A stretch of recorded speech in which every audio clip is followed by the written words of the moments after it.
Hey, it's Chris Blec. Welcome to Chris Blec Conversations. This week, I'm having a chat with Michael Ruiz. He is a coach for men who want to become stronger, freer, more honest, generally more based. His company is called The Sovereign Mindset. You can find him on X at Sov Mindset. And we talk about the meaning of sovereignty in today's world, whether or not it's actually achievable, and the toll that the constant struggle for freedom can have on a man.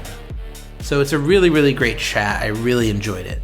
Before we get to that, a couple words about my sponsors. What I need you to do is get over to bitrefill.com as soon as you can, because there's something awesome here that I feel like most people don't understand. You can look at the prepaid MasterCard, for instance. This is a MasterCard that can be used anywhere that you can use MasterCard. You could use it online. You can even use it on Apple Pay or Android Pay in a store, in an actual store. You can come here, choose the amount that you want, and then you can purchase it with crypto. So it can be with Bitcoin, it could be with ETH, it could be with USDC. It's your choice what kind of crypto you use. If you enter promo code Chris Blec after you create an account, you're gonna get 10% of your first purchase back in Bitcoin to use towards another gift card. That's Chris Blec, no space, okay? You're gonna wanna do that as soon as possible. Trust me, it's a good deal. My other sponsor I wanna talk to you about is Ronin Dojo. If you wanna use Bitcoin as privately as you can, you need to run your own full node. And you wanna run a full node from a developer that's as committed to privacy as you are. That's why you need to get over to Ronin Dojo. Get their Tonto full node, use promo code BLEC to get $10 off your purchase. Check it out at ronindojo.io.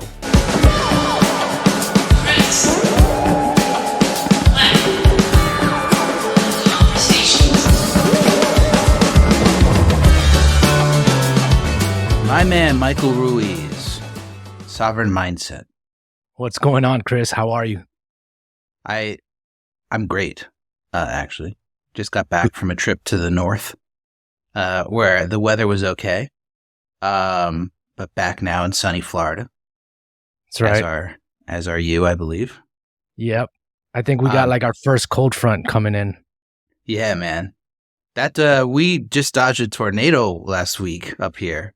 It was kind of crazy. Like, I was outside looking for it. It woke us up like 2 a.m. It was the first time I ever had that happen. Yeah, you got the alert on your phone. Yeah. And then the wind and the rain. But anyway, man, I first got interested in what you're doing on Twitter and elsewhere because of your name, your Twitter name, which is the Sovereign Mindset, right? And so Bitcoin and everything, the whole story is about being sovereign, being self-sovereign. Tell us what you do. Let's start there, because some people might not be familiar with what you do, why you are here. Got you. So, I can give you a little bit about my background. So got an accounting and finance background, and then went into electrical engineering, where I was working on the power grid, and found my way into libertarian politics. And when I discovered Ron Paul, and Ron Paul was a breath of fresh air. It's the first time that I was introduced to libertarian politics, and I just went down that rabbit hole, and that eventually leads you to what money is, right? What is money? And I found out about the Federal Reserve System, and it wasn't long before that, or long after that, that I became a gold and silver bug. And, once you understand the principles of money and you become a gold and silver bug, it's not a big leap. At least it wasn't for me. I didn't have that maybe boomer mentality. So I was able to make the transition to Bitcoin fairly easily that once I understood money. And so got into the Bitcoin space, got into the Bitcoin world, became like a Bitcoin consultant. I was helping high net worth individuals acquire Bitcoin. Back in the day, it was a little bit harder. So I would use my connections to help these guys out, get their hands on some Bitcoin. And since then, just became interested in the ideas of personal sovereignty, right? Especially with all the things happening in the world. and realizing a lot of the narratives that we've been told and been taught, have been, a lot of them have been constructed in order to manipulate us in all different types of ways. And so I was like, just wondering, why is it that I have these libertarian views? Why is it that I can see sort of the manipulation tactics taking place? And what is it about kind of this perspective, this sovereign mindset? What entails it? What makes it up? And so I've been kind of going down this rabbit hole. It's led me to becoming a coach, a men's coach, where I help guys kind of build a vision for their lives, set certain goals, and then develop the structure and the discipline to go after them. Because there is a lot about being a sovereign mind, like having a sovereign mindset, that requires you to get out of your comfort zone and make adjustments. Because I think we've been all acclimated to kind of these fiat ways, right? We've all adopted fiat ways just through the societal programming. So it has led me to become now a personal development coach. And that's what I'm currently doing. I have a community called the Sovereign Mindset, and I run a monthly cohort called the Strongman Challenge. It's based off of the idea of, weak men create hard times, something like that. And strong men create good times. And so it's kind of like a call to action to dig down deep, find your potential in order to revitalize civilization again, to reorient it to a place of goodness and truth. And I think like that ethos is embodied very well in the Bitcoin culture as well. So there is a lot of crossover to what I'm doing and the ideas around Bitcoin. So what is sovereignty to you? Because I use the term a lot, and I have my own personal, I guess, definition. It's hard to put my finger sometimes on exactly what I mean even when I say it, because it's broad. Like, to me, it's very specific, but it is a very broad topic. So, like, how do you define sovereignty? Man, that is a good question, and it is something that I've been trying to tackle for a while now, because just like Bitcoin, how it's multifaceted and it extends into many different layers of life, like money, right? It's kind of the root of civilization. Like, I see the same thing with sovereignty, right? There's this aspect of it where it's about self-reliance, or it's about taking responsibility over your life. It's about becoming self-aware, right? It's about being conscious of your interdependencies. So in that regard, I mean, we can go over each aspect, but it's hard to pinpoint, but it does entail those different aspects, which I just talked about, a desire to be autonomous, right? Also an understanding that in this world, there are people and institutions and structures that are going to try to manipulate you psychologically, emotionally, and being aware of that as well. Being aware of your societal programming, your cultural programming, and really working to cultivate your own thoughts, your own frameworks for, understanding the world. And yeah, so those, I would say that's kind of the gist of it, but it boils down to so much more. I think having a sovereign mindset is also being forward thinking, looking out into the future and seeing what trends are happening. Understanding that technology can be a tool for us to leverage and create more freedom in our lives and empower ourselves to go after, big goals. It's about, it's about building as well, building this life that you want for yourself, and, taking charge of not only your life, but your family, your community, and understanding that you have influence as a man, and you can create. You are born to be a creator in this world. And I think that so many people right now, men in general, and I know this because I was like this, have just kind of abdicated that duty, right? Have outsourced a lot of the responsibility to, the different institutions of society. And I think we can see the result, the fruit of that happening right now. And so, yeah, that's kind of a long-winded answer to your question, but I'm curious about you. What are your thoughts on what sovereignty is, what a sovereign mindset is, and so forth. Yeah, like as you're talking, I realize it's kind of like decentralization. People make a mistake and they think that you and I used to do this too. Like, you used to think, okay, it's either decentralized or centralized as far as like cryptocurrency or other types of technology go. And the fact of the matter is that it's neither. It's a spectrum, and there's no binaries. Like, there's nothing that we know of as human beings that's completely decentralized, and there's nothing we know of that's completely centralized either. Like, everything exists somewhere on that spectrum. So, like, the best we can do today is Bitcoin as far as money goes. Like, that's the best that we have and that's getting debatable too. But I mean, it's like, it's the best that we have as far as decentralized cryptocurrency, but it's not completely decentralized, right? So I think the same thing applies to sovereignty. It's like you strive to become more sovereign as an individual, right? But achieving a full 100% sovereignty, even in a world without countries, in a world without anything, I mean, you're still relying on the earth. You're still relying on, animals to be your food, So it's like you're never completely, you have to exist with other things in the world, right? So I do see it somewhere. But one thing that you said that really, I think, is the key is that you have to desire it. You have to want it. You have to get to a certain level of enlightenment. And I really do believe it's enlightenment, the way that we used to think about like the Buddha and stuff like that. It's like you hit that, and people talk about like falling down the rabbit hole with Bitcoin and stuff. It's kind of like that.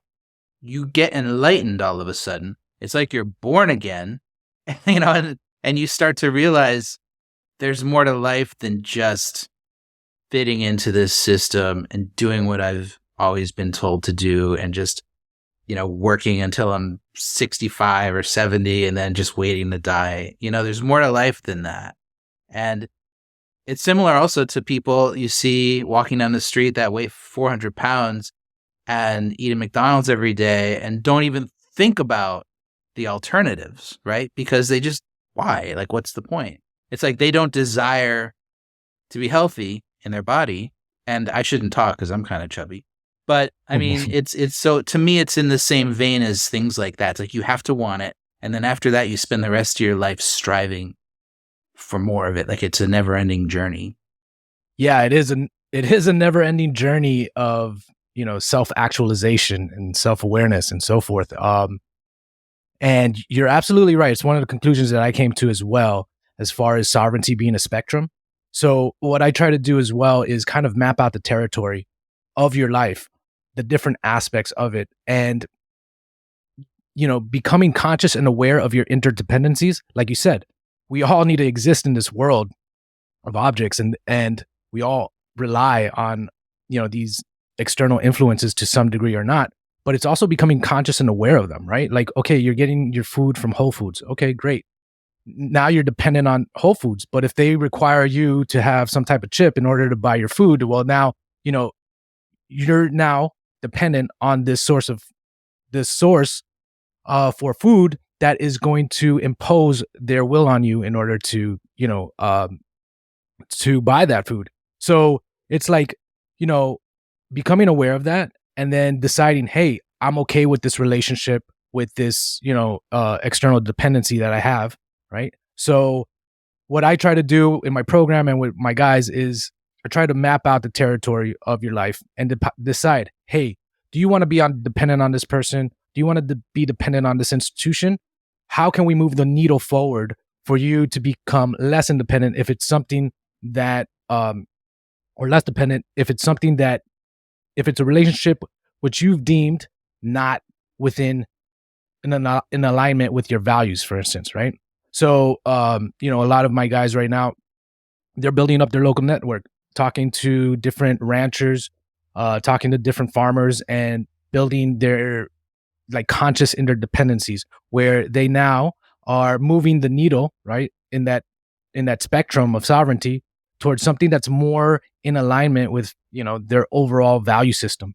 And so that's kind of what it's like. We can't have we can't be fully independent. We can't be fully self-reliant unless we want to really like remove ourselves from society and go live on the woods in a very simplistic way and lifestyle.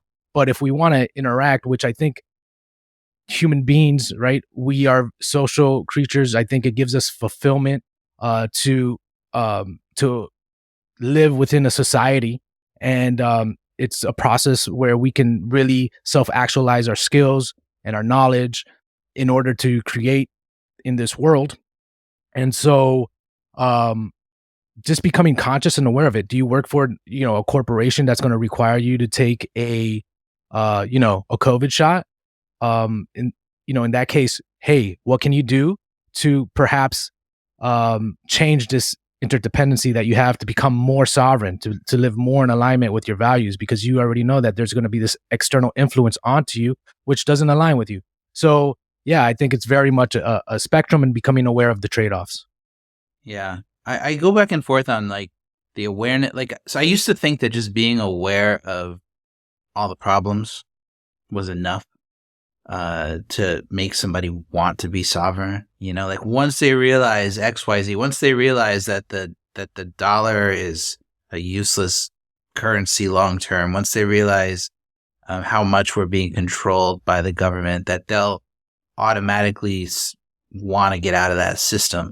And as time goes on, I'm getting a little more pessimistic because I feel like there's a large subset of people out there that understand the problems, understand the nature of like the currency and of the government and everything, but they actually are opposed to people becoming more free, and more sovereign, like everything that you're talking about.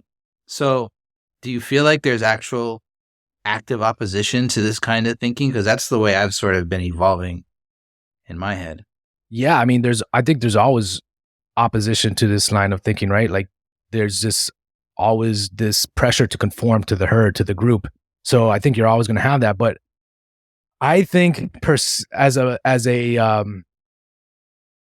I think that people are waking up. They're waking up to their enslavement into this system, and a lot of people are not down with it, right? And so I think that there is an optimistic view that a lot more people are becoming aware. The fact that I'm having this conversation right now on your podcast, I think, is a testament to that. But like when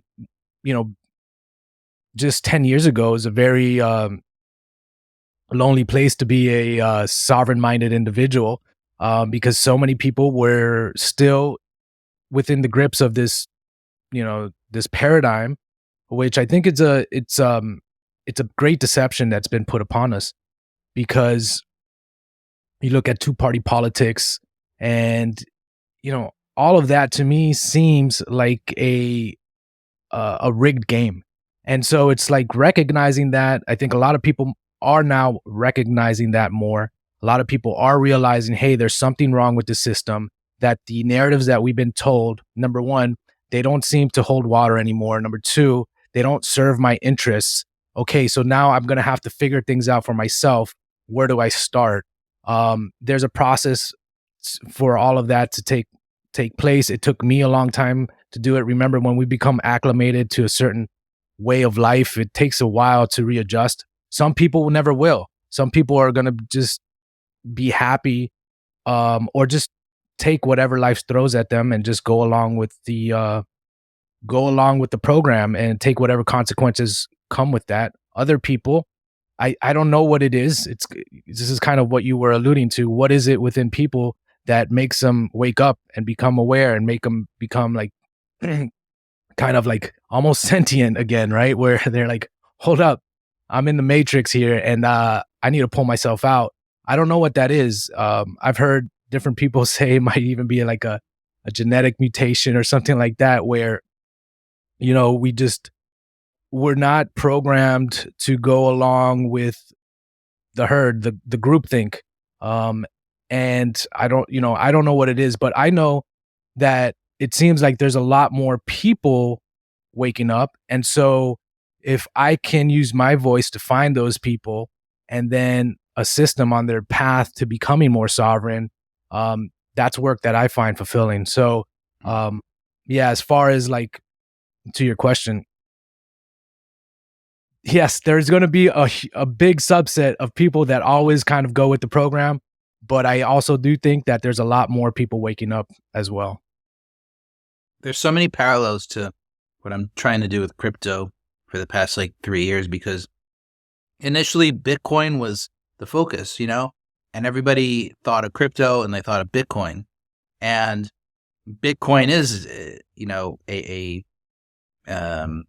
it's as decentralized as we know how to get, so there's something to be proud of. Crypto is Bitcoin. Bitcoin is the original cryptocurrency, the most decentralized cryptocurrency. But as time has gone on, that's changed a little bit, and you say crypto now, and people don't really think of Bitcoin. They think of this wider sphere of cryptocurrency technology and tokens and DeFi and all these different things that have evolved. They think of that as crypto, to the point where Bitcoiners say Bitcoin is not crypto because they don't want to be associated with that. But there's probably, I would say at this point, more people that are interacting with the sort of more centralized forms of crypto now than are interacting with Bitcoin, because there's more opportunities to make money. It's more of like traditional trading and stuff like that. And so, but what I found is that a lot of the people that are interacting with it, they don't fully understand how different it is from Bitcoin, and they don't understand who they have to trust in order to use it. And there's a lot of deception going on as far as when you're using these other cryptos, who do you have to trust? Is it as decentralized, nearly as decentralized as Bitcoin? Is it just one guy, who has a key that could pull everything out? Like people don't know. And a lot of people don't even try to understand that. Mm-hmm. So when I think about that and I interact with these people, I think about the people you're talking about who just haven't reached that point in their life yet for some reason where they want to take responsibility for their decisions, And so my hope is if I can continue to raise awareness about those centralized sort of choke points that exist in crypto, that 1 out of every 50 people will wake up and be like, oh, this is not good. I need to strive for something better. I shouldn't be putting my trust in these people I don't even know, with my life savings or the rest of my existence. So I think that there's tremendous parallels. And actually, oh yeah, huge. Your approach is way better because you're actually empathetic about it. Like I go out there and I just scream at people and I'm trying to tell them like, why are you using this garbage? And I sort of try to raise awareness that way. But there is a next step that I haven't been very good at taking, which is coaching people out of that mentality, coaching them into understanding why Bitcoin is better, why decentralized crypto is better than the stuff that they're currently trusting. It's hard, man. And I think most people take the path of least resistance. And, waking people up to their sovereignty is not an easy feat. And, it really depends on their value system. For most people, they just want to get by in life. They want the nice house, the nice cars, go through the motions, follow the program, not be bothered, not be too troubled with, the complexities of life. And, that's, and then all of a sudden you have to come and tell them, hey, and the system rewards them for that, right? The system will reward them for that. That's the problem too. That's a big problem. Yeah. And so you're up against a tall order. I think it's only a small percentage that really have that value system, because there is a certain amount of work that it takes to be sovereign, and there is a certain amount of sacrifice as well. And so, yeah, I just think that there's always going to be this mass of people who just take the path of least resistance, and it's going to be really hard to get them to see otherwise. But there is kind of this remnant out there who does need a voice like you, out there, who is talking about these principles, talking about these values, talking about why it's important to to be in control of your money, to recognize who you're being dependent on, to recognize who you're giving your information to, and yeah, it might serve you in a lucrative fashion, but what are you giving up? What's the trade-off? And I think that's important. And I think that there's people out there listening, and they do need to be coached. And that's why I think your voice is important. Because yeah, those people will eventually come around if they hear it enough, but I don't know what it takes to get the masses on board. Originally I had hope that Bitcoin would just kind of create the incentive structure where people would come on board unwittingly, right, with this value system which supported individual freedom, autonomy, and sovereignty. But now that I see the developments with BlackRock entering the space, I just think people are just going to go with what's easier, and they're just going to, give up their sovereignty, their monetary sovereignty to BlackRock. And I think that we might just be repeating the same mistakes that we have with the legacy fiat system. You hit on it before, because I think the key to this whole problem is that the system rewards conformity. So it's not profitable. It is in certain ways, but it's not profitable to strive to separate yourself from the system, right? So it's similar to in crypto. The more decentralized a system gets in crypto, the slower it gets, the less efficient it gets, the more expensive it gets to use, the less scalable it becomes. So when you're looking at it from the point of view of like a tech company or something like that,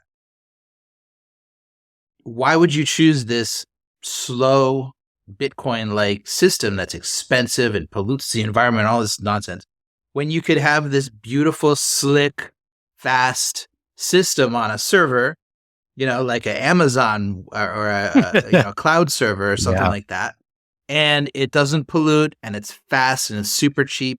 It's like looking at Bitcoin versus like a Solana or some of these other cryptocurrencies that are basically running on, just like these super centralized infrastructures. And it's trade-offs, right? Every time you trade speed, you have slow Bitcoin, you trade off for speed, you're going to get more centralized. Same thing goes for all the other things that I mentioned. So I think it's the same thing with our freedom to a large extent, right? It's like if you want to become more free, you're going to have to give up the big gains you might be achieving through this or that, or you might have to give up that $300,000 a year salary that you're getting. And as well as I do, if you're listening and you make, big money working for a company, you're achieving that by conforming to the company's standards, and the company is forcing you to basically conform to society's standards, right? It's like big, if you go out on Twitter like me and say the stuff I say, or say stuff that Michael says, you're going to have a hard time getting that $300,000, $400,000 a year job at a big company. Trust me, I know. So it's those trade-offs that people aren't comfortable making. And that, in their defense, all of us at the end of the day are incentivized to do what we think is best for our family, right? So if somebody thinks in their head, if I'm making $400,000 a year, I can support my family a lot better than if I'm making $75,000 a year and just, sort of doing side gigs and stuff like that. It's that shift in mindset, that I think people have a hard time making. So do you think, well, I guess the one question I have for you is, do you think it's selfish to a certain extent to try to achieve more sovereignty, especially when you have a family, and especially when it could mean like less money and less resources in the immediate future? Like, what do you think about it from that point of view, talking to somebody who's making the $400,000 and doesn't want to give it up? Yeah, it's tough. You do have an obligation, a responsibility, and a duty to your family. Um, you know, I'm not in that position, so I haven't really gone through the thought process deeply. But I have people who have contended with that trade-offs, and they're in a very precarious situation. I talk to guys where they know that the company they're working for is basically an agent of the matrix, like, right? Um and they're like, I don't like it. I don't feel good going to work. I don't feel good doing my job. But what am I supposed to do? I have kids and a family to feed, right? And so it's a tough situation. I think that that's really left up to the individual to decide what's right, talk to their family and figure out what they're willing to sacrifice in order to live by their principles and their values. Um, the alternative, I would say, or the alternative perspective is that if you continue to conform and comply with this system, eventually it's going to lead you to a place of complete slavery, right? That's the only alternative I would say to that. It's like, yeah, you'll be able to feed your family and take care of them, but what's it going to cost you, right? Are you going to are you going to have to be part of a central bank digital currency system, right? How far are you willing to comply with this techno totalitarian agenda that's being foisted upon us? Because that's eventually where it's going to go. So, and I think it's becoming much more evident now. And that decision for families to make, hey, do we lower our standard of living? Do we live more simplistic in order to live in alignment with our values? I think it's becoming much more aware what the alternative is if you just continue to go along with the program. And so perhaps that decision is becoming a lot more easier than it was 10 years ago, where it wasn't as obvious as what the agenda is out there. The pandemic woke a lot of people up, right? Absolutely. Yeah. And, people will call me a conspiracy theorist for talking like this, but I think it's self-evident at this point. What the overarching power structures want to do, the systems that they want to implement. And, I think that for me, part of my calculations always involve that the end goal for them is to capture us in such a way where it really destroys our individuality and our autonomy, where we just become cogs in their machine. And there's going to be a sacrifice that you're going to need to take in order to not go along with that. But that's a sacrifice I'm willing to do. I'm willing to do that. And so I look for others who are willing to do that as well, right? Because it does take work then to reorient your life in order to remove yourself from this system so you're not subjected to kind of their demands. What does it require for some? I've talked to guys who've left Canada because they were forcing them to get the vaccine, and they didn't know how far it was going to go. So they left, right? And they found freedom in other places. So, people are willing to do big things. And if you think about it, just in our recent past history, what some of our ancestors did in order to find a better life, to find freedom, I mean, it might not even be asking so much compared to what they went through, right? Like they had to sail the Atlantic Ocean on wooden ships, right? Like with no electricity and barely knowing if they're going to get here. So it's like, how soft have we become that a little bit of an inconvenience is going to force you to go along with this kind of totalitarian agenda? Yeah. When you say they, who's they? Who's the they that's coming after us? I just think it's this international corporate conglomerate, government and corporate conglomerate that seeks to seize power. I mean, if you listen to Larry Fink, right, he talks about how, life's a lot easier when you have totalitarian governments in charge. And I think that's ultimately just how they look at us, right? They're doing what's in their self-interest to preserve their well-being and their power. And if it's controlling us, well, I'm considering myself here on the bottom um, of the pyramid, right? And if it's like implementing systems that control us in order for them to maintain um, the system that benefits them, right? Like, obviously, they were able to deceive us or deceive society with fiat currency for so long, which funneled the productive capital from the working class all the way to the top.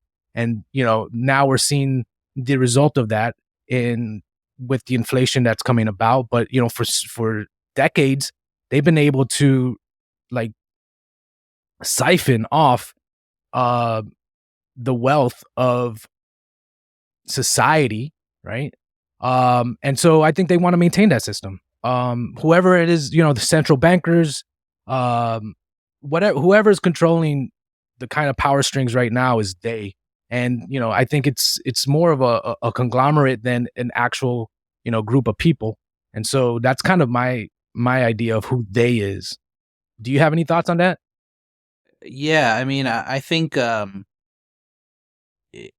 it's tricky and difficult to even discuss still for me. I'm trying to get ideas straight in my head, but I think one of the biggest mistakes I think that we make when we get into these conversations, me being just the collective people who are awake and know enough to have these conversations, is that we think that the people who are pushing that kind of agenda are coming at it from like an evil place, or that they think, like they have bad intentions for us.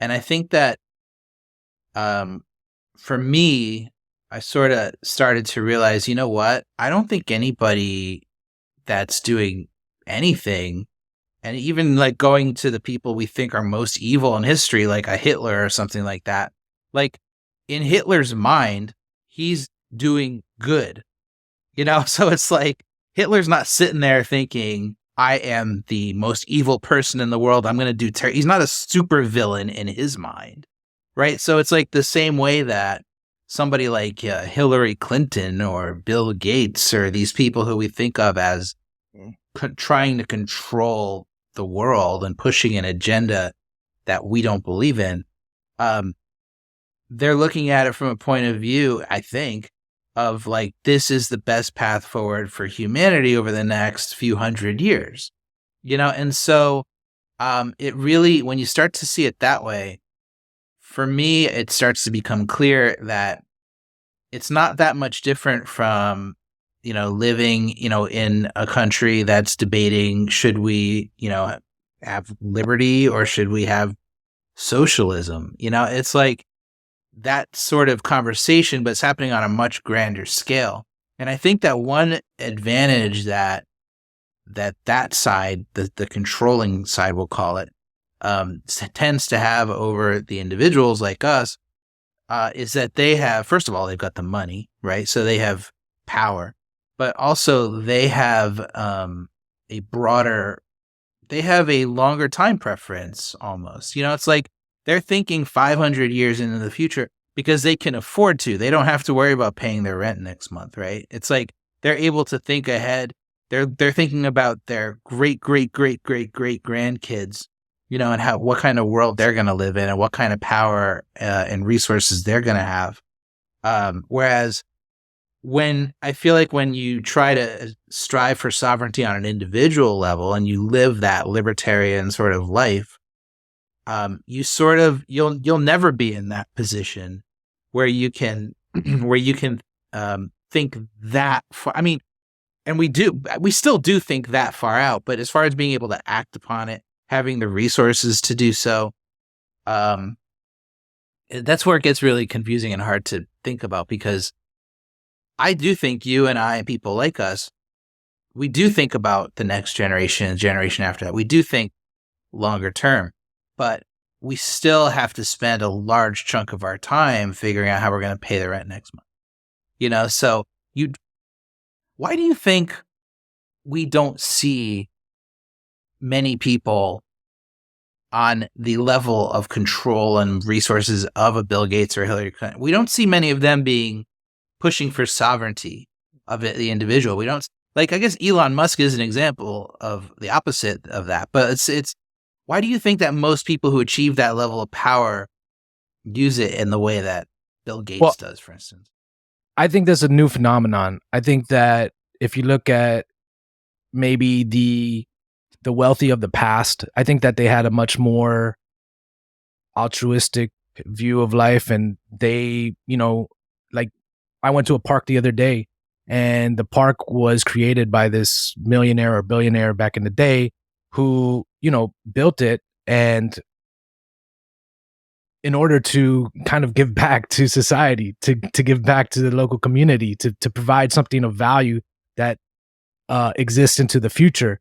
I don't think that exists anymore. And I think because the rich now, the ultra wealthy now, have found their wealth through the fiat system, which rewards corruption and cutthroat competition.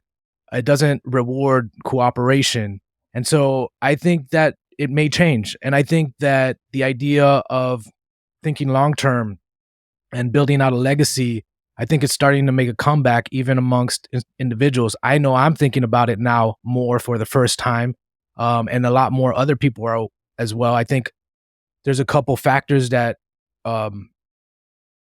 that make that the case. Number one is Bitcoin, right? All of a sudden now we have capital that can last into the future, and that we can transfer, and that we could even probably program in some type of way to continue our legacy in some type of way. I don't know if it's multi-sig contracts or what other contracts will be built, but like I could imagine a world where, your Bitcoin, if you wanted to, can fund enterprises into the future, can incentivize certain enterprises into the future, right?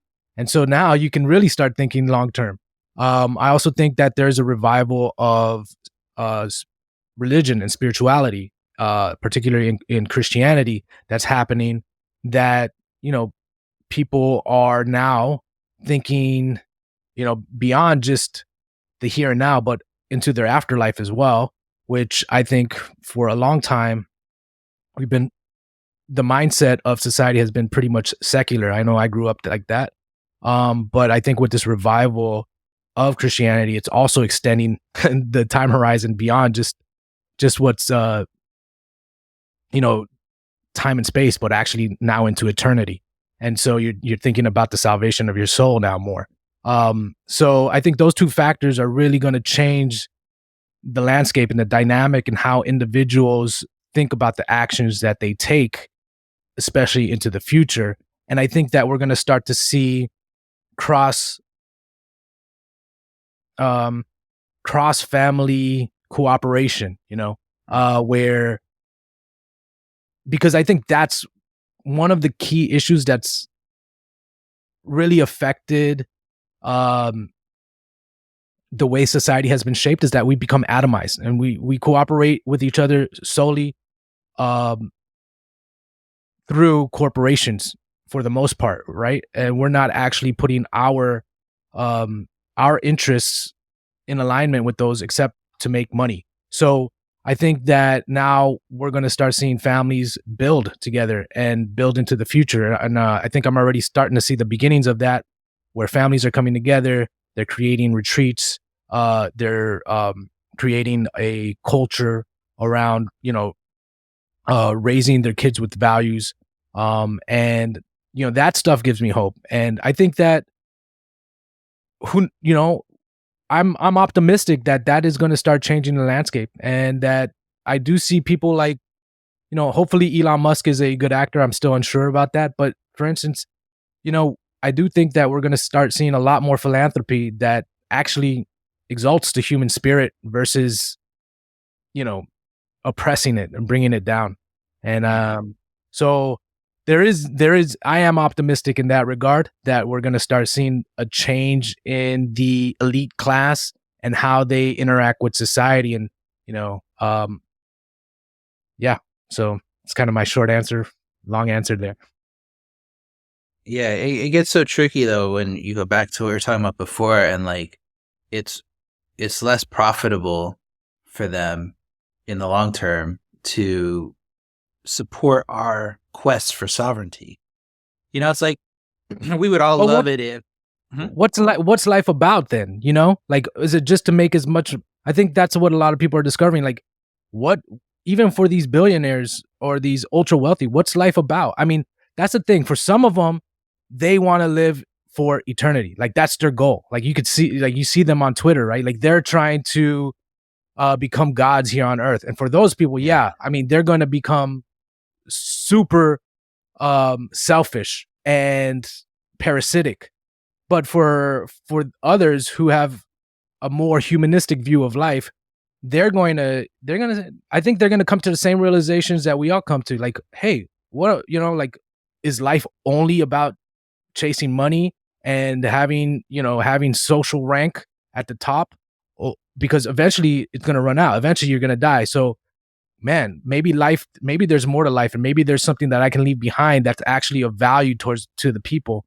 I think that many of them will start coming to that conclusion. I mean, that's might be wishful thinking, but hey, I mean, I think we're starting to see a little bit of that happening now.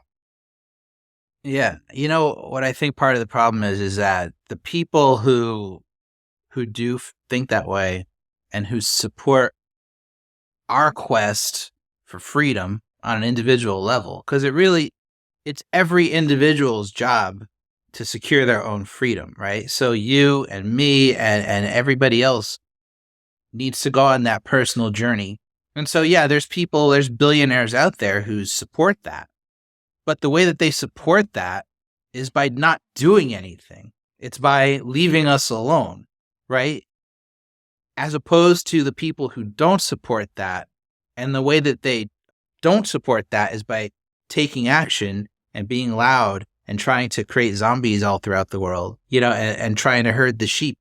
So I think that's one of the biggest things. Like, the noisier people are naturally the people who want more control.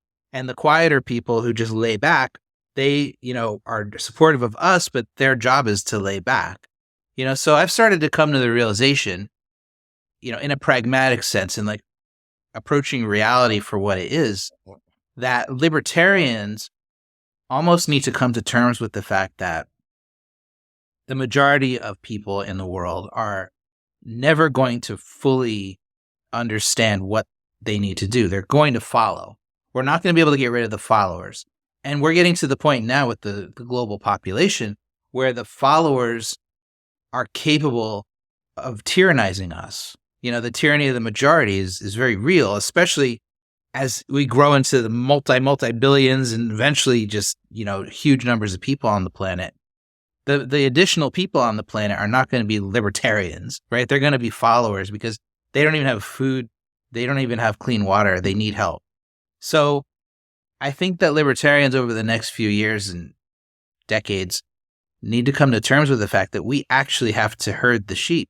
We actually have to be willing to take control of power structures in order to lead people to freedom. And then we need to figure out how to make that appealing to people. It's a different way of thinking about government, I think, and about power structures. Yep. But up until now, like, the stuff that you're talking about has been happening because people have been approaching it from this like laid back, hands off point of view. You know what I mean about like the sheep and herding the sheep? Yeah. And I think that it is just because we've become acclimated to these top down power systems, right? Because they're efficient.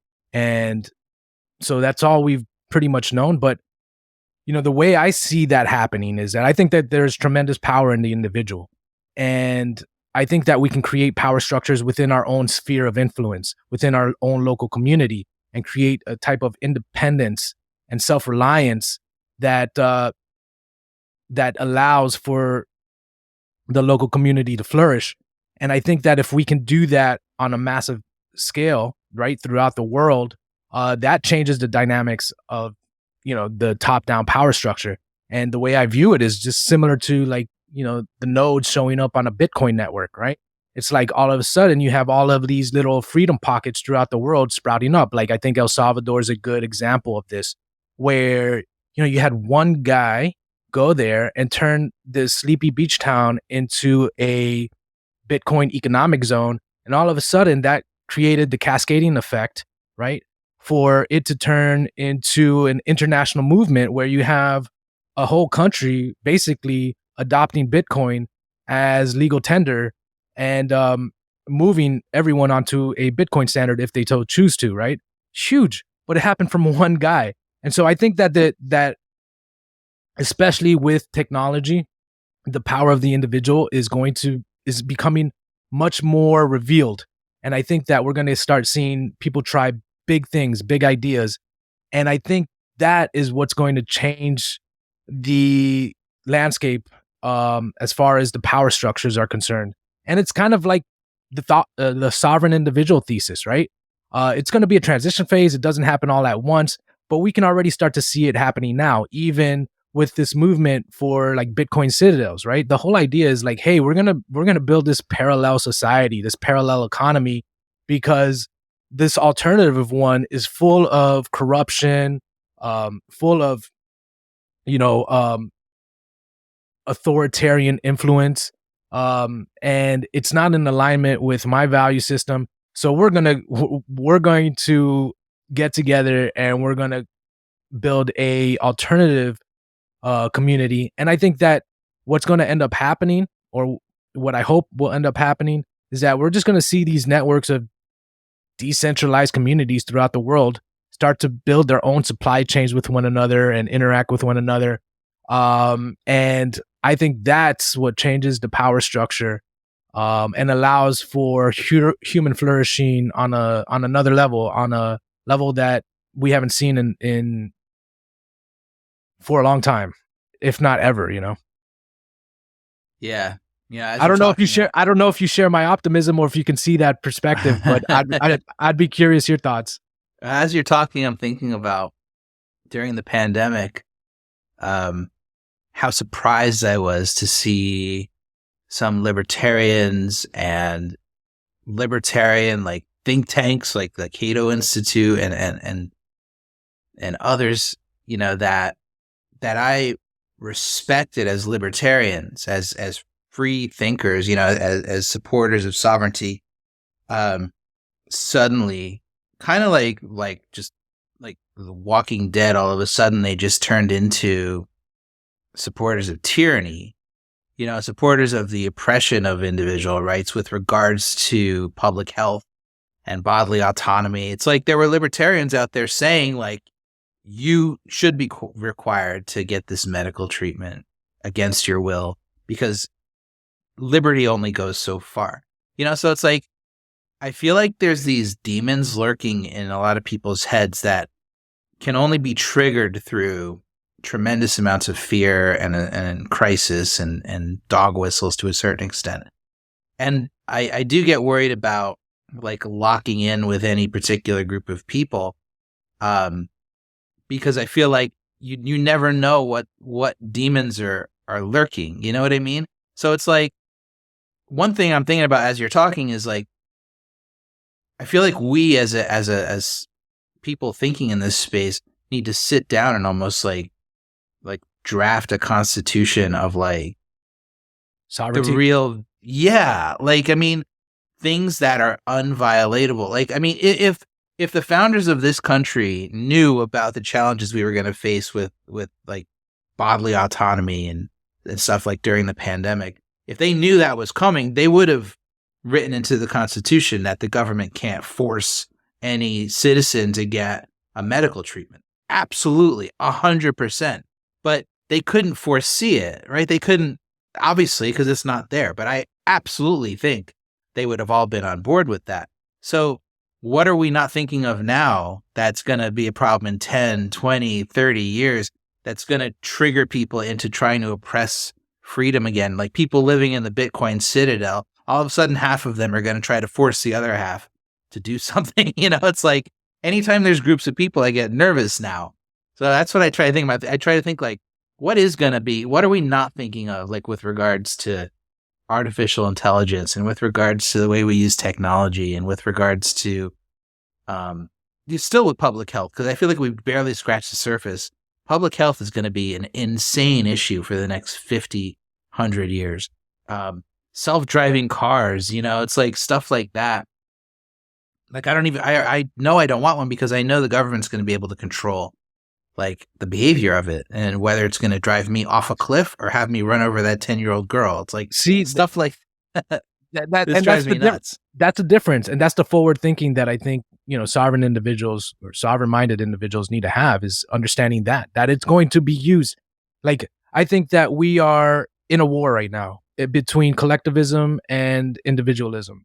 And it's, and at the center of it is technology, right? This ability for us to liberate ourselves from oppressive systems that seek our conformity and which are getting more totalitarian by the day.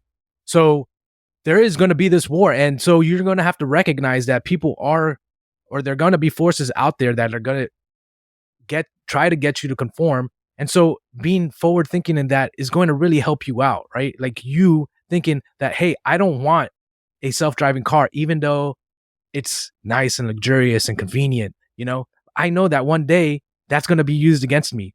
It's going to be used to go against my own sovereignty, right? They're going to somehow leverage that against me. And the same thing with CBDCs, right? It's like, yeah, it's going to be super convenient for you to use a CBDC because you're going to be able to have access to all the supply chains, which, this overarching corporate conglomerate controls. And, yeah, that's going to be super convenient. But one day it's going to be used against you. They're going to say, hey, you cannot debit your account without having this specific medical treatment that we've designated important. And so, I think it's that aspect where we got to be forward thinking and what that looks like into the future. I think part of it is just being adaptable, realizing that, hey, this is going to be a battle. This is going to be a battle for your soul, for your sovereignty. And you're going to have to be willing to adjust and sometimes maybe even take extreme measures to preserve that freedom, that autonomy that you desire.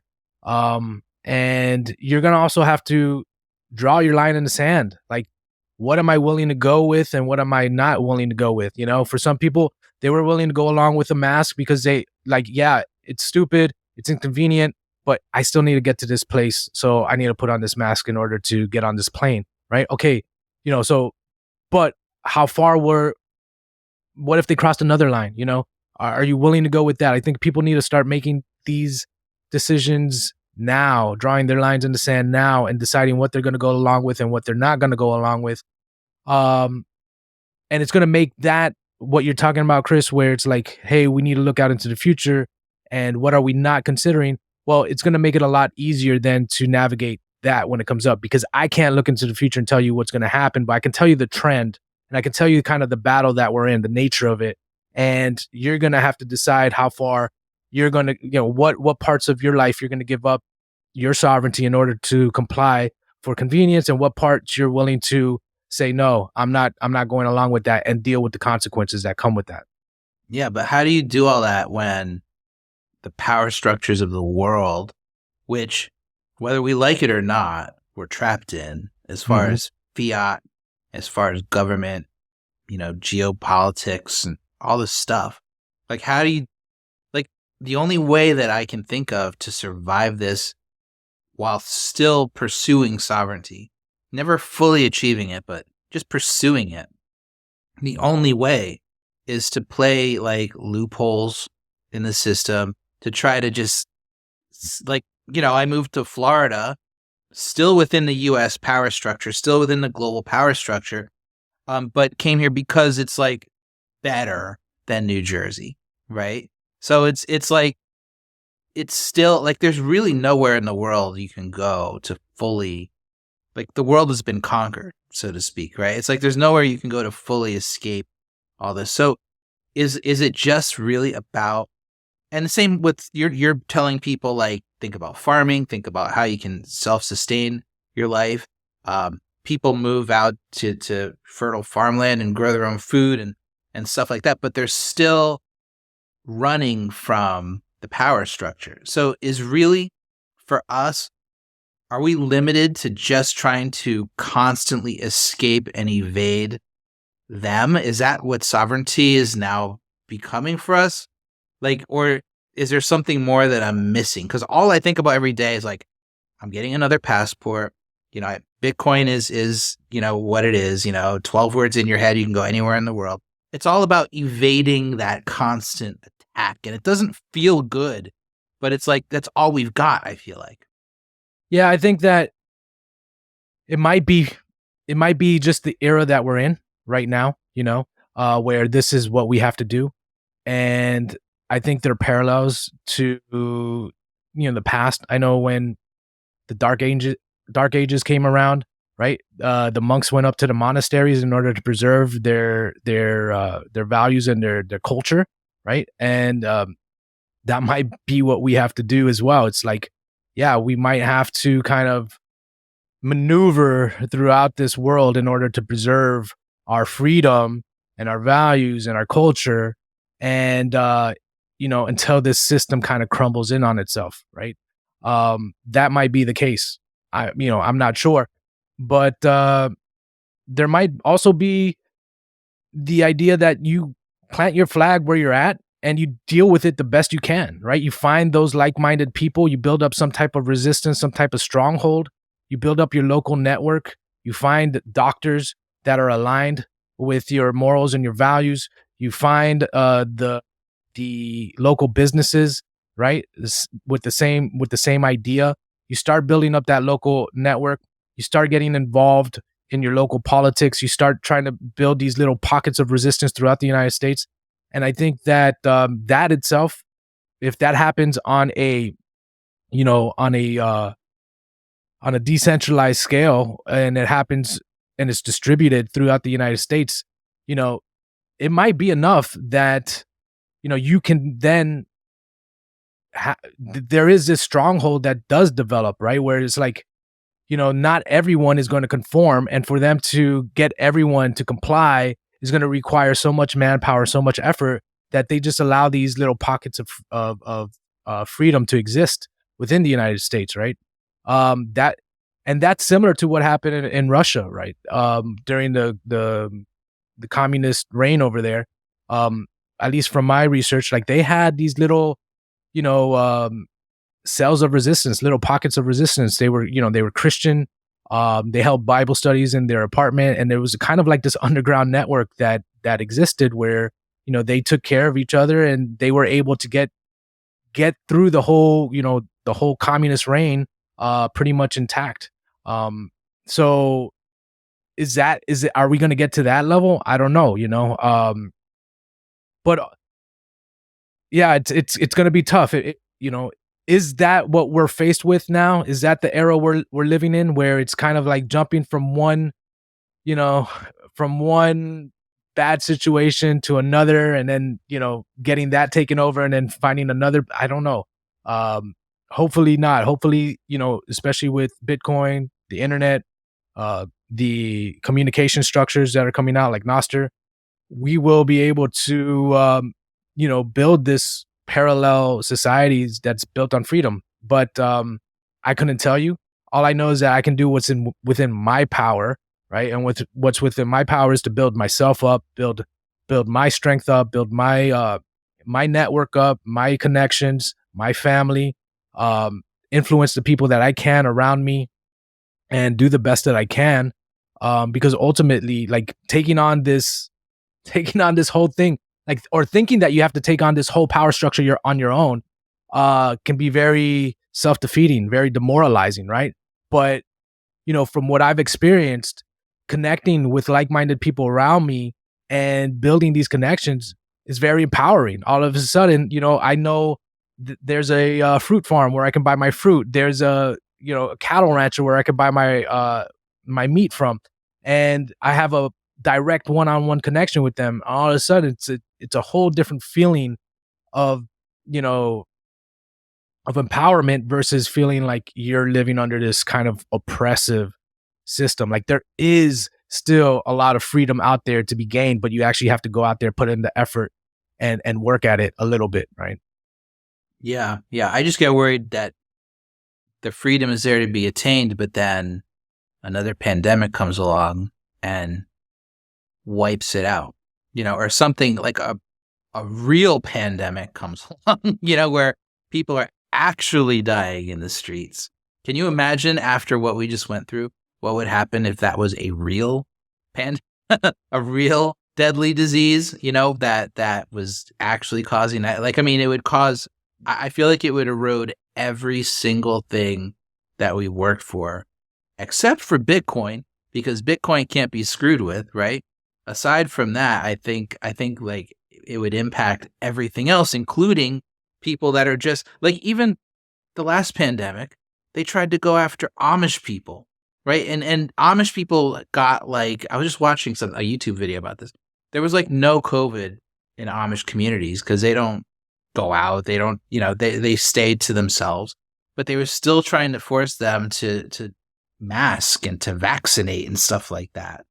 And it's like, if they can go after Amish, they can go after you on your farm out in the middle of nowhere too. Sure. So I get really concerned about those power structures when most of the people, that tyranny of the majority, when people get really, really scared and they just hone in on, and the same, by the way, again, parallels to Bitcoin, because when the same thing's going to happen with Bitcoin, when things start to fall apart with the dollar and with the euro and with other things like that, and all of a sudden the government decides, you know what, we got to point at Bitcoin users as the bad people, as the people that are causing all of these problems, and the whole world is going to turn on people like us and start to say, you are bad, you are evil, you are criminal, and I feel like across the board, as long as they can brainwash the majority into thinking something, we've got problems. So that goes back to what I said before about, we need to start thinking about how can we, and it probably won't be us, it'll be like in 50, 100 years, our grandchildren and great-grandchildren, how can they be in a place where they can take over that power structure and lead those sheeple in the right direction? That's where my head goes. So I agree. It's one of the things. So in regards to Bitcoin, it's one of the things. It's like, I see Bitcoin as a network of people, right? Yes, they're machines that do the hashing that secure the network, but I see it ultimately as a network of people. And if the people are weak and they give into the demands of, whatever power structures out there, how secure then is the network, right? If they can just maybe take over these large corporate mining farms and tell them to run certain certain version of Bitcoin or implement blacklist or whitelist, it's like, there is, what I see out there is that people are just gonna bend the knee. They're gonna give in. And so, especially in the wake of some type of catastrophe or some type of crisis, which, most likely would be engineered, you're going to have all this social pressure on you. And it's either do what we say or you're going to be labeled as the enemy. And can the Bitcoin network, can the people that run the Bitcoin network, that are part of the Bitcoin network, can they take that pressure? And I mean, I don't know. And so it's the same thing. It's kind of like, when the next crisis hits, when the next, psyop hits, can the people resist? Are the people strong enough in order to not give in to the demands of whatever totalitarian regime is in power at that moment? It's a good question. I don't know. And so we know the answer. We know the answer is no. We know that most people can't. We know that there's a very small percentage that can. I mean, even I wore a mask so I could go into a supermarket, because if I didn't put a mask on in New Jersey, I couldn't buy food. Like I was kept out from, and so people aren't farming in those states. They're not like growing their own food. They don't, even if they have a rooftop little garden in New York City, it's not enough to feed your family. So you have to rely on that structure. Well, you know what? Survive. The way I see it, think of the worst case scenario. Cover your contingencies. Think about what can happen, and then cover those contingencies and try to do the best you can. That's the only thing that I can think of, because I think that we're headed for a decade of crisis, a decade of psyops, a decade of manipulation. And you know what? This is the time to become anti-fragile. This is a time to fortify yourself, to build those connections, to decide what you're willing to put up with, what you're not, what your line in the sand is, because it's coming, man. It's coming. And for some people, like there's some people that are moving to Paraguay, right, in order to build up a stronghold. I think that the more decentralized, the freedom network can get, right, the better it is. It's harder. It's going to be harder. Like here, if all the freedom minded people are here in the United States, right, it's a lot easier to capture. But if people are forward thinking and they're like, okay, the United States is going to be a battleground. Let me go to Africa and build a relationship with the government over there in order to build a mine. Let me go to South America. Let me go to El Salvador. I think that that's where the power really lies, is in decentralization. But it's going to take people to get out of their comfort zone, to see the potential threats that exist, and then take the moves that are necessary in order to, mitigate them. And, you really have to be, to me, it's really got to be living for something beyond yourself, right? For a lot of people, Bitcoin provides that. For other people, it's building the kingdom of God here on earth. So it's like, I think that in order to get out of your comfort zone to the degree, to what it takes in order to ensure freedom and liberty lives on, is going to require you to make big decisions and sacrifices. But in the end, I think it's very worthwhile and fulfilling, because if you look at it through the arc of history, this is the time for strong men to really stand up and actually do these things, do these big things, make these big moves. And you know what? I think the individual is very powerful, and we can actually affect great change if we're willing to take on those challenges. Well said. Well said. We're almost up on time, but I can't let you go without asking one more thing about fitness, right? Physical fitness. Sure. Because I know that you advocate for this, and I've seen you do it. What kind of role do you think, how required is it to be concentrated on physical fitness? Because this is a place where I've lacked. I kind of go back and forth, like I'll be in a mode where I want to get fit, and then I just fall apart for a couple of years, and then I go back to it. So like, how important is it, do you think, to be in that mindset of physical fitness to be really self-sovereign? I think it's the foundation of most of it, right? I do think that being physically fit creates the psychological and mental structure, right, to move up the learning curve in other areas of your life, to take on challenges in other areas of your life. It gives you the confidence that's necessary in order to push forward through resistance, because there's going to be a lot of resistance that you face in your life.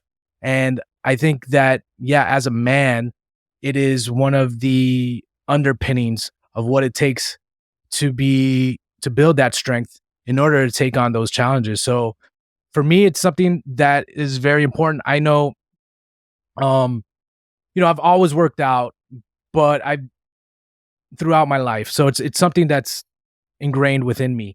But when I was really trying to push through and make breakthroughs, where I came to realize that, hey, there's a lot of areas of my life where I'm not equipped to deal with certain stressors and certain challenges, right?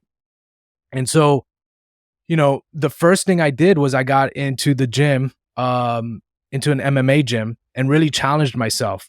So it's going to build up your discipline, right? It's going to build up your mental fortitude. And all of that has a spillover effect that translates to different other challenges in your life. So I do think it's remarkably important. I think maybe there's a small subset that has the ability to push forward on challenges, get out of their comfort zone without involving themselves in physical fitness. But I think for the vast majority of men, especially, it is the underpinning of what it takes. So do you make that part of your coaching? Like, do you, like, some fat dude comes to you and is like, I want to become more free? Like, you tell him, like, get in the gym right away?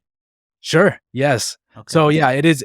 I mean, look, like I said, everyone's different and everyone approaches this differently. But if you're going to ask me for what I suggest, yeah, it is getting in the gym, because it's going to build that confidence. It's going to build that mental fortitude for you to take on the other challenges and getting out of your comfort zone, because that's what it's going to take. Freedom, you know that saying, freedom isn't free, right? I mean, what do you think that comes from? That comes from, it takes work.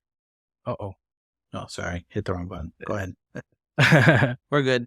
Yeah. So yeah, freedom isn't free. It takes work. And so like that requires you getting out of your comfort zone. And especially, Chris, I don't know about you, but for me, man, I was acclimated to so many fiat ways. There were so many habits that were bred and instilled into me from this kind of artificial abundance that's created from fiat society, right?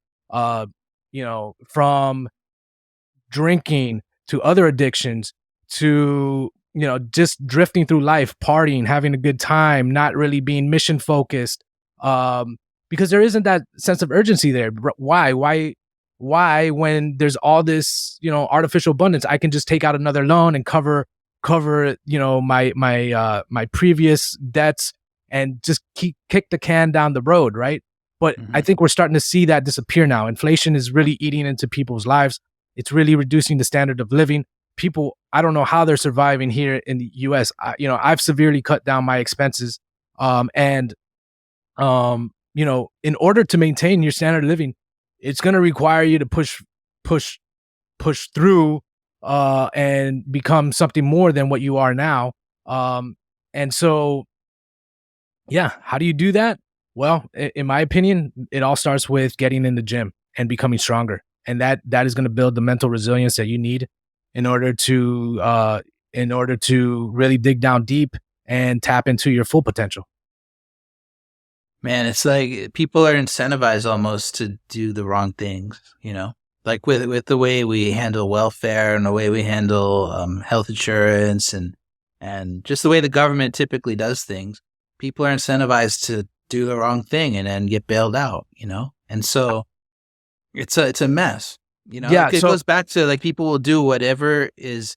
People will not turn down free money. People will do whatever is going to make them the most money. And when you have government involved in this, the easiest way, right? That's true. The easiest way is to make free money. Everyone's chasing something for nothing. And so, and you're right, you can see the incentive structure throughout society. So for instance, I remember just driving and seeing these kind of signs that are on the side of the road, right? These temporary signs. I don't know what they're actually called, but it said, it was for tax rebates or tax credits. And it was like one child, this much, two child, this much, three child, this much, right? Yeah. And it's like, you're incentivizing like women to go out there and have like as many children as they can with whoever it is, right? In order to get as much money as they can from the government, because there's this whole welfare system that's built upon it, creating this detrimental incentive structure. So yeah, we need to, and once you see it, you can't unsee it. I start to see the malinvestment everywhere, the bad incentives, people chasing things that are not important, are not meaningful to life in general. And it's all to make a quick buck. It's all to extract as much money as they can, because this system incentivize that, right? It's perpetually bleeding people out. So they're always, trying to figure out how to make the next buck, how to get ahead. And it just creates these horrible incentives. And you're right, especially in the realm of health and so forth. It's like, where are all these people going to go now who have, inflation depends on how you calculate it, 40, 50, 100%, doubled over the past 3 years in some cases. And what are these people going to do now for food and for living? They're going to start substituting what they ate before with cheaper, crappier food. And again, that's going to then just, create fuel for this whole medical industrial complex. It's like when you look at what fiat has done, it has really destroyed society. And I think that the first thing that people do, I know when I discovered fiat, I was revolted. And the first thing I did was I got to figure out how to reorient my life so I have as little to do with this as possible. And part of that, you talk about fitness, do you want to be caught up in this medical industrial complex? Like I've seen it, both of my parents had cancer, and I've seen what it's like to be sucked into that system, and they try to keep you there. And once you're in, man, it's hard to get out. And so, staying fit, staying healthy is part of that revolt. It's part of the revolt against the fiat system. And so, yeah, that's another reason. It's a huge part of tapping into your personal sovereignty, right? The more that you can stay out of that the revolving door of the medical system, the better.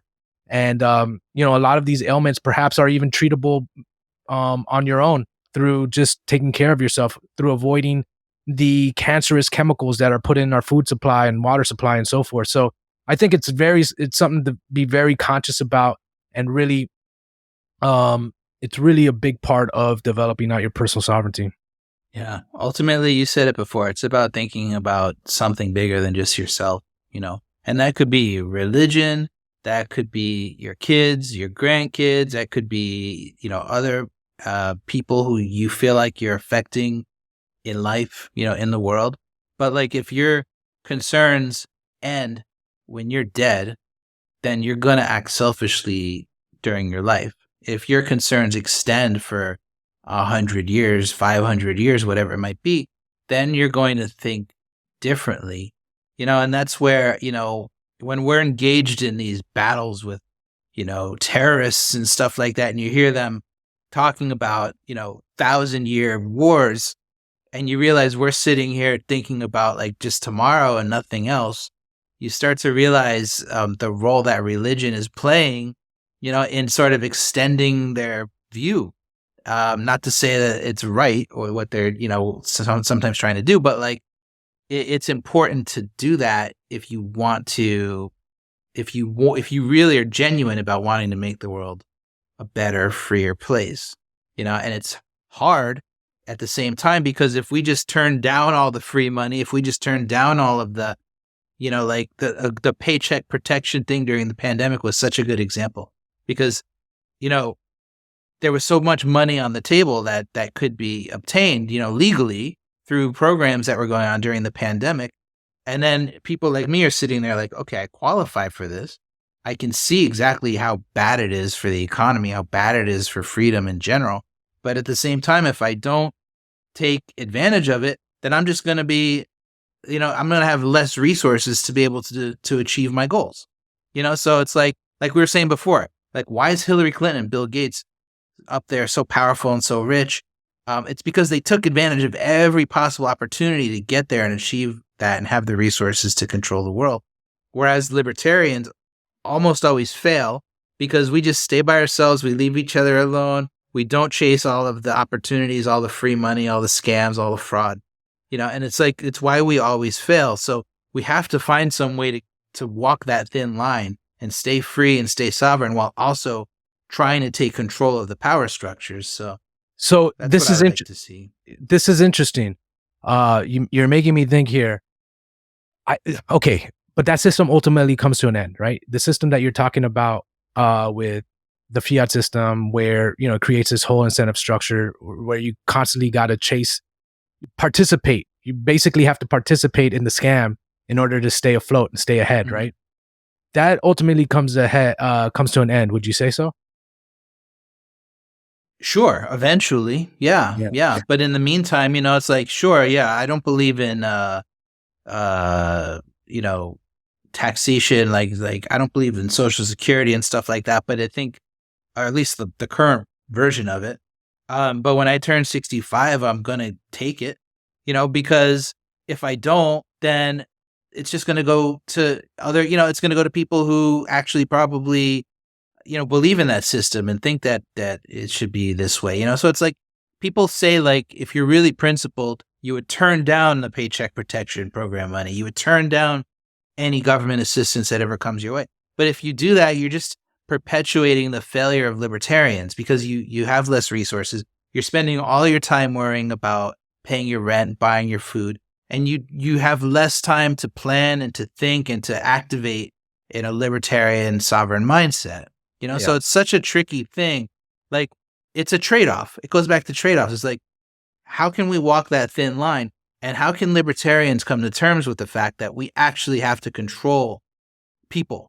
We have to control people because people are not willing to make that leap, and they never will be. They never will be for the rest of humanity until we take control. So where I was going with this is I think that system eventually ends, and I think that we're starting to see the end of that system now, right? But I think what we need to do as libertarian, sovereign-minded individuals is provide the alternatives, right? Have the alternatives there that when people are discovering, okay, now what do I do? This system has failed me. Where do I turn, right? We're going to be competing against the CBDC central social credit score system versus this other system, this more sovereign-minded, libertarian, Bitcoin-centric system, right? And so it's like have the forward-thinking ability now to already see that as the next frontier of freedom and start building out your communities now. Start building out your alternative systems now, because people are going to be looking for a home. And this other system, they're going to make it very convenient to slide right in, right? You might have to implant a chip into your hand. You might have to become part of a central bank digital currency system, but you'll have all the food, you'll have everything, you'll have access to all the resources that they have, right? Or do you want to go down this route where you kind of maintain your sovereignty and you live a simpler life, but it's still a good life? I think that's going to be the battle. I mean, that's the way I see it in my head. I do see this system eventually collapsing, and it's like we're going to have to be the ones to provide the alternative system, like collectively, like what do people choose? That's going to be the big question. Fascinating, man. I think a lot of chat. Yeah, it's been a great chat. I could keep on going, but yeah, I think we could leave it there. And man, it's always good talking to you, Chris. Where can people find you? On Twitter? And do you have a website? Yeah. So on Twitter, it's SOV Mindset. And my website is thesovereignmindset.com. You can go to either one and you'll be able to get in contact with me. Thank you for joining, man. One of my favorite podcast chats so far. So I appreciate you being here. Oh, I appreciate it, Chris. That was awesome. Thank you.